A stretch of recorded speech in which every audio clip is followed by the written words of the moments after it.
الموسم، بروح بفرص كتير ولكن ما عنديش اللعيب اللي يستغلها او اللعيب اللي ينقل لي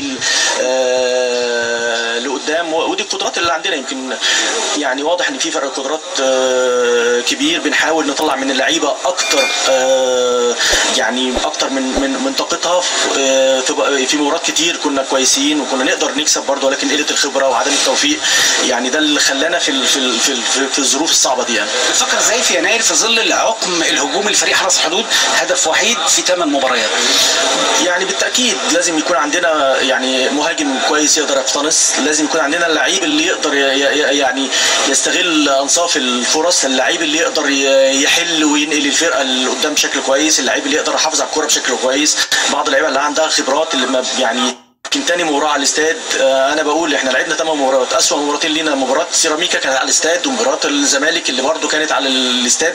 لعيبه كتير برده اول مره تلعب على الاستاد، لعيبه لسه صغيره ما عندهاش خبره، وده اللي بنعاني منه في مباراه كتير. يعني اتمنى في يناير يكون عندنا بعض اللعيبه اللي لعبوا في الدوري وعندهم خبرات عشان يساعدوا الفرقه الفتره الجايه ان شاء الله.